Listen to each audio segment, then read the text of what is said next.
Speaker sir, আপনাকে ধন্যবাদ। মাননীয় স্পিকার স্যার, আমি আপনার মাধ্যমে দৃষ্টি আকর্ষণ করছি, আজকে প্রত্যেকটা পত্রিকায় লিড নিউজ, মানবজমিন, প্রথম আলো থেকে শুরু করে প্রত্যেকটা পত্রিকায় ইলিয়াস আলী গুম নিয়ে বিস্ফোরক তথ্য।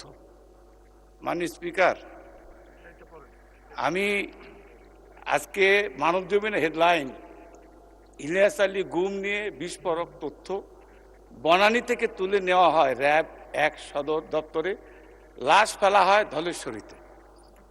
মাননীয় স্পিকার, আমি কথাটা এই জন্যই বলছি যে যে অপরাধ হয়েছে এটা আন্তর্জাতিক অপরাধ, মানবতা অপরাধের কাজ।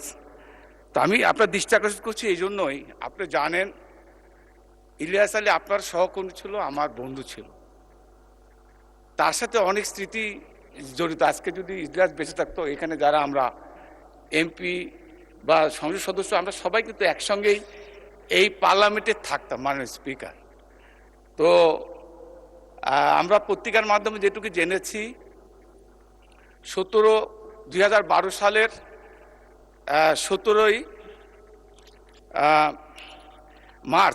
মার্চ থেকে 20 মার্চের মধ্যে ইলিয়াসকে হত্যা করা হয়েছে। হত্যা করে তাকে এই ধলেশ্বরী নদীতে ফেলে দেওয়া হয়েছে। মাননীয় স্পিকার, আমার প্রশ্ন হচ্ছে ওই জায়গায়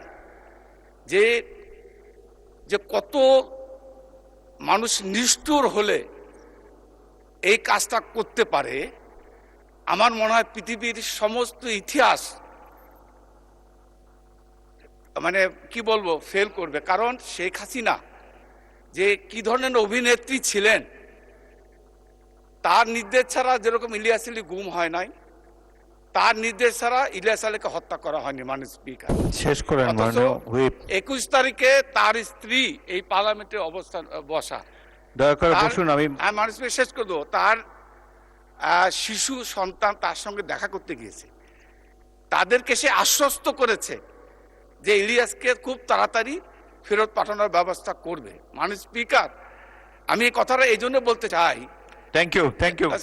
আমি যেটা বলতে চাচ্ছি মাননীয় স্পিকার, শেষ কথা হচ্ছে এটাই, আজকে যদি আমরা কুরআন শরীফের মাধ্যমে যেটুকু জানি, ফেরাউন নমরুদের স্বৈর শাসনের যে ইতিহাস আমরা কুরআন শরীফের মাধ্যমে জানি, কারণ 5000 বছর 6000 বছর আগের ইতিহাস। ধন্যবাদ। এবং আমি মনে করি মাননীয় স্পিকার, বিষয়টি অত্যন্ত গুরুত্বপূর্ণ, হৃদয় বিদারক, সারা দেশের অত্যন্ত বহুল আলোচিত একটি বিষয়।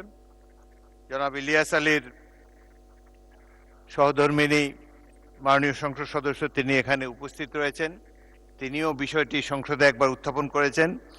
আমি তাহসিনা রশদির কে মাননীয় সদস্যকে অনুরোধ জানাবো, আপনি যদি এই ব্যাপারে কোনো পদক্ষেপ নিতে চান, আপনি স্বরাষ্ট্রমন্ত্রীর কাছে একটি লিখিত নোটিশ দিতে পারেন।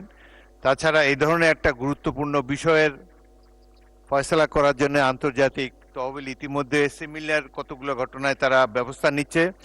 এবং ইলিয়াস আলী আমাদের অত্যন্ত প্রিয় স্বজন, এই দেশের একজন অত্যন্ত উঠতি জনপ্রিয় রাজনৈতিক নেতা ছিলেন।